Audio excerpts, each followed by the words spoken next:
Ever feel like you have this like amazing idea, Mm-hmm. and you're like so excited about it. You're Yeah, just like bursting with excitement to tell everyone, totally. but then you just like can't get anyone else on board. Yeah, you're like, yeah. It's like your brilliance is getting lost in But translation. we've all been there. It's like so frustrating to have all that passion Yeah. and then like it just fizzles out when you like try and share it with someone. Yeah, exactly. Yeah. And that's why we're diving into Oren Klaff's Pitch Anything today. Oh, yeah. This book is all about like cracking the code of presenting your ideas in a way that truly captivates people. Mm. Whether you're like pitching $1 billion deal Mhm. or just trying to convince your friends to try that new restaurant you love. Yeah, you sent this book our way, Yeah. wanting to unlock that next level of persuasion. Mm-hmm. And let me tell you, Klopp does not mess around. No, he doesn't. He like dives deep into the psychology and neuroscience of influence. Yeah. Gives us like this tactical playbook that goes way beyond surface level tips. I love it when a book just gets down into like the nitty gritty. Yeah. So where do we even begin with this Pitch Anything philosophy? So one of the most striking things that Klopp emphasizes is the power of brevity. He uses this example of Watson and Crick presenting the structure of DNA, Mm-hmm. arguably like one of the biggest scientific discoveries of the 20th century. Yeah, for sure. Do you know how long their presentation was? I'm guessing it wasn't a multi-day conference. 5 minutes. 5 minutes. They explain the secret of life in 5 minutes. Wow, that's incredible. It really makes you realize how much time we probably waste Yeah. trying to over-explain things. Exactly. Klopp's point is that attention spans are precious, Yeah. especially in like a pitch setting, you know? Right. He argues that we should ditch those hour-long presentations Please. and aim for the 20-minute sweet spot. Okay, so like being able to distill your ideas down to that like 20-minute mark, Yeah, it's key. It's about respecting your audience's time totally. and maximizing the impact of what you have to say. Absolutely. And to guide us through those 20 minutes, Klaff provides like a 4-phase roadmap. Okay. It's like a blueprint for crafting a killer pitch. Okay, I'm intrigued. Break it down for me. What are these 4 phases? So the first phase is all about setting the stage. Okay. You introduce yourself and your big idea, Mm-hmm. but here's the kicker. You only have 5 minutes to make a killer first impression. 5 minutes. Talk about pressure. It's about being concise and captivating right out of the gate. Yeah. Then phase 2 is where you delve into the details explaining the budget Okay. and what Klaff calls the secret sauce, Ooh. the unique element that makes your idea stand out. Okay. This part takes about 10 minutes. The secret sauce, I like that it's what gives your pitch that extra flavor and makes it memorable. Precisely. Then you move on to phase 3 where you lay out the deal itself. Okay. This should be super concise, taking just about 2 minutes. Okay. And finally, you wrap things up with phase 4, Okay. this fascinating technique called frame stacking. Frame stacking, that sounds intriguing. Already sensing this is where the real psychological magic happens. It definitely is. We'll dive deeper into frame stacking later. Okay. But first, we need to understand one of Klaff's core concepts, the croc brain. Okay, croc brain. This sounds intense. What exactly are we talking about here? So think of it as the primal part of our brains, Mm-hmm. the part that's hardwired for survival. Okay. It's constantly scanning for threats and rewards. Right.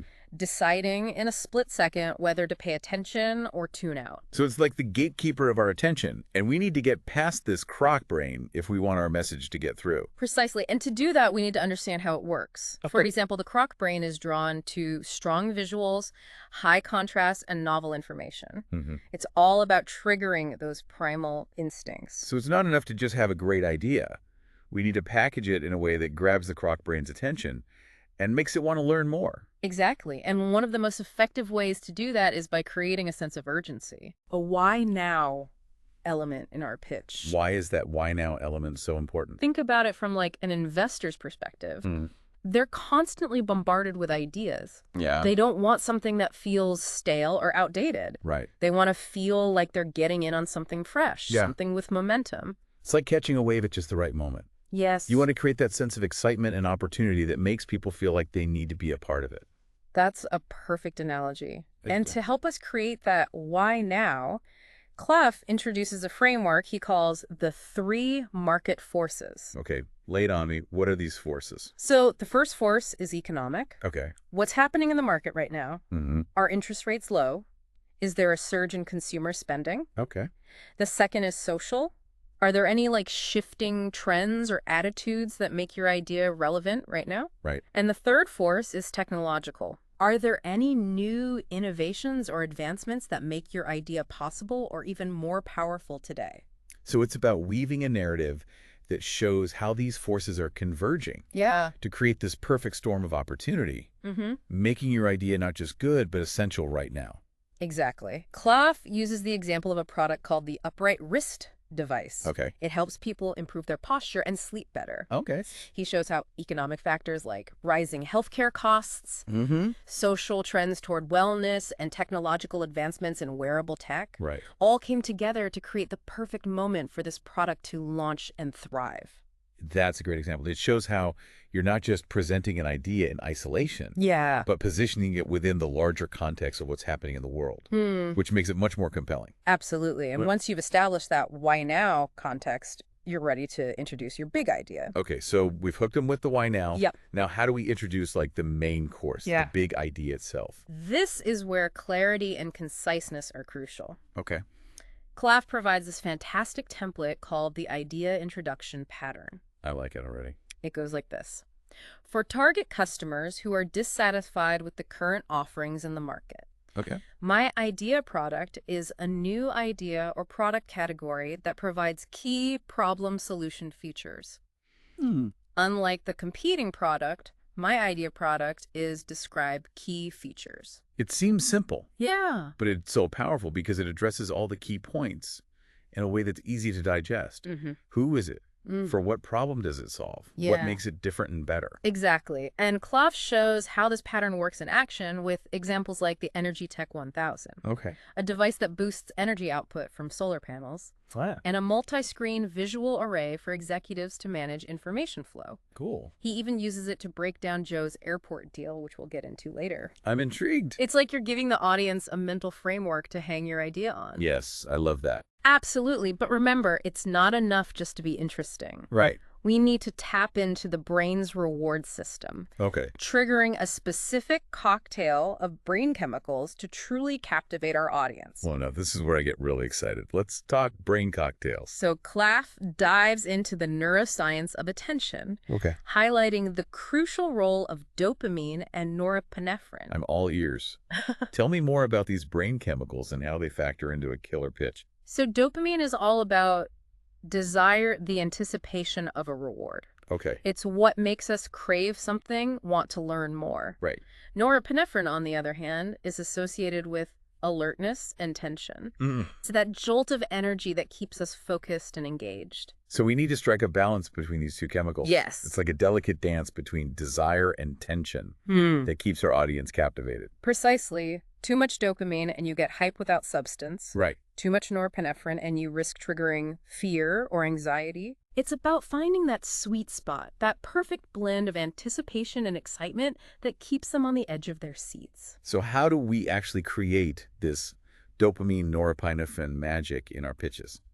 That's where Clough gets really tactical. If I'm ready. He suggests playing with contrasts. Okay. For example, you might start by painting a picture of a familiar problem your listener faces, something that triggers a bit of that norepinephrine tension. Yeah. But then, bam, you hit them with the unexpected solution that your idea offers, Okay. triggering a rush of dopamine. I see it. It's like a roller coaster of emotions that keeps them hooked. I love that imagery. So like you're creating a dynamic experience, not just delivering information. Exactly. And the croc brain is wired to respond to these primal triggers. Right. By understanding how these chemicals work, we can craft pitches that resonate on a deep neurological level. This is incredible. So we've captured their attention with the why now. Yeah. Introduced the big idea using a clear and concise pattern. And now we're spiking the punch bowl with this brain cocktail. Yes. What comes next on this pitch roadmap? Now we need to talk numbers. But we're not going to bore them with spreadsheets. Okay, good. There's a right way and a wrong way to present financial information in a pitch, and we're going to make sure you nail it. Okay, let's dive into that. Yeah. How do we make numbers engaging Yeah. and avoid turning our audience's eyes into glazed donuts? So Clough's advice is to keep it simple. and focus on key metrics that clearly demonstrate viability. Okay. He cautions against overly complex or optimistic projections, Right. which can trigger skepticism in the croc brain. It's about clarity and believability, right? People are more likely to trust numbers when they understand them. Totally. And feel like they're grounded in reality. Exactly. Visual aids can also be helpful here, Okay. but keep them clean and impactful. You don't need to overwhelm them with a data dump. It's about highlighting the key takeaways. Yeah. And showing them the trends that matter most. Now, remember when we talked about the secret sauce earlier? Yes. What exactly does that look like in a pitch? That's a great question. Thanks. So the secret sauce is what makes your idea truly special, your competitive edge. Okay. It's about articulating what sets you apart from the crowd and ensures long-term success, not just short-term hype. So it's not enough to just have a good idea or even a good pitch. Yeah. You need that special something, that X factor that makes you stand out. Totally. And leaves a lasting impression. Absolutely. It could be a proprietary technology, a unique business model, a passionate team, even a powerful brand story. Yeah. The key is to identify and articulate what makes your offering truly unique and irresistible. This reminds me of something Klaff said about Jerry Seinfeld. Oh, yeah. Even though he's a master comedian, he only has the audience's guaranteed attention for the first 3 minutes of his set. That's such a great point. It's wild. It highlights the importance of respecting the audience's time and attention span. You have to constantly earn and re-earn their attention, even if you're a comedy legend. Wow. That's a humbling thought. Yeah. So even with all the brilliance we've talked about so far, we still need to be mindful of how we're holding our audience's attention. Exactly. Every moment counts. Yeah. Now there's still more to unpack in Klaff's method. Okay. We need to talk about how to present the deal itself and dive deeper into that fascinating concept of frame stacking. Yes. But I think those deserve their own dedicated deep dive. I agree. We've given our listeners a lot to chew on already. Yeah. But before we wrap up this part of our deep dive into Pitch Anything, I want to hear from you. Okay. What's resonated with you so far? What are you already thinking about applying to your own pitches and presentations? Yeah, let us know. Okay, let's pick up where we left off. Okay. And talk about how to, seal the deal. Once you've got their attention, you've laid the groundwork, you've sparked their interests. Now it's time to present the offer in a way that makes saying yes irresistible. Ooh. This feels like the moment of truth. It is. What does Klaff suggest when it comes to actually, laying out the deal? He stresses clarity and conciseness above all else. Okay. It's about stating what you're offering and the terms of the agreement in a straightforward and easy-to-understand manner. Yeah. No need for, complex legalese or a barrage of numbers here. It's like the final scene in a movie, Yes. You don't want to muddy the waters with unnecessary details. Yeah. You want a clear resolution that leaves the audience satisfied. Exactly. But where things get really fascinating is with this idea of frame stacking. Okay. Which we touched on earlier. Yes. This is where Klaff's method goes beyond simply delivering information and dives headfirst into the psychology of persuasion. Okay, frame stacking. I'm ready for my mind to be blown. Break it down for me. All right. What are these frames and how do we stack them to our advantage? So imagine frames as mental filters. Okay. The lenses through which we view and interpret the world around us. We all have these frames based on our experiences. Yeah. Our beliefs and values. I see. What Klaff argues is that we can strategically influence those frames. Okay. Subtly stacking them in a way that nudges the other person towards our desired outcome. So it's not about manipulation or trickery. Yeah. It's about understanding how people perceive information. Right. And presenting our ideas in a way that aligns with their existing mental frameworks. Precisely. It's like setting the stage for how they'll interpret your proposition. Right. Subtly guiding their decision-making process without them even realizing it's happening. I'm starting to see how powerful this could be. Yeah. Do you have a real-world example? Yeah, sure. Of how this frame stacking plays out? Let's say you're selling a piece of real estate. Instead of just listing the features and the price, you could stack frames that tap into the buyer's aspirations. Okay. You might talk about the property's potential for appreciation, framing it as a smart investment. Price. Or you could highlight its exclusivity and luxurious features, positioning it as a status symbol. Okay. You could even focus on the lifestyle it offers, painting a picture of leisurely mornings on the patio. Ooh, I like it. And vibrant evenings entertaining friends. So you're not just selling a house, you're selling a vision, a story that resonates with their desires and values. Exactly. By stacking those frames, you're subtly influencing how the buyer perceives the property's value, Okay. making it more likely they'll view it as something they not only want, Yeah. but need to have. This is incredible. It's like you're speaking directly to their subconscious, Yeah. bypassing those logical barriers, Yeah. and tapping into their emotional drivers. It's about understanding the psychology of decision-making. Yeah. And using those insights to present your ideas in a way that feels aligned with their internal compass. This frame stacking concept is mind-blowing. It's a lot, isn't it? It feels like a secret weapon for anyone who wants to be more persuasive, not just in business, but in everyday life. It's a powerful tool. Yeah. But like any tool, it needs to be used responsibly and ethically. Right. Claff dedicates a good portion of his book to exploring these nuances, Yeah. showing how to use frame stacking effectively without resorting to manipulation. That's a fine line. It is. I can see why this book has become so popular. It's a good one. It's not just about closing deals, it's about understanding human behavior Yeah. and communication at a deeper level. Absolutely. Now, before we dive deeper into the specific types of frames Claff outlines, Okay. let's take a step back and recap what we've covered so far in this Pitch Anything journey. Sounds like a good plan. Yeah. It feels like we've covered a lot of ground already. We started by emphasizing the importance of brevity, recognizing that attention spans are limited, Right. and that 20 minutes is that golden window to make a lasting impression. It goes by so fast. It really does. Then we explored the power of understanding the croc brain, Yes. that primal part of our minds that's constantly assessing threats and rewards. Always scanning. Always. And we learned how to speak directly to that croc brain Right. by using strong visuals, high contrast, novel information, Mm-hmm. and by tapping into those dopamine and norepinephrine triggers, That brain cocktail. that delicious brain cocktail. We also talked about the why now element, Yes. that crucial sense of urgency that makes your idea feel timely and essential. Mm-hmm.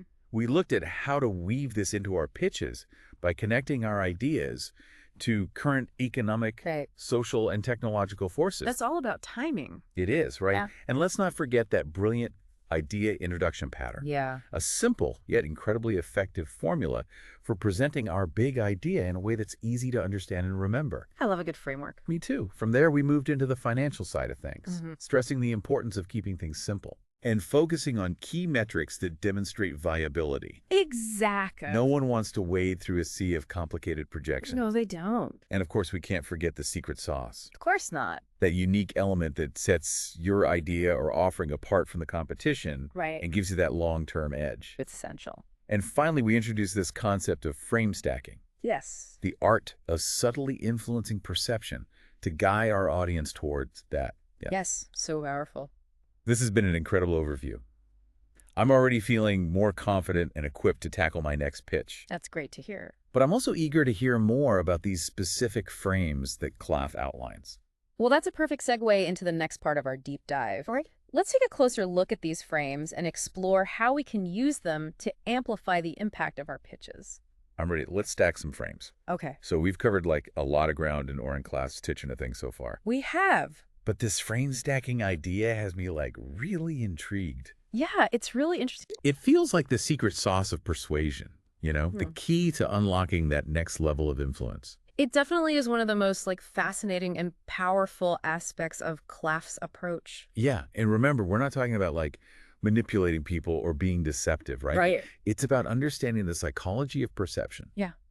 And using that knowledge to present your ideas in a way that resonates deeply. Exactly. So how do we actually put this frame stacking idea into practice? Are there like specific types of frames we can use Yeah. to subtly influence how our message is received? Absolutely. Claff provides a whole toolbox of frames, Okay. each with its unique purpose and power. I like it. One he highlights is the power frame.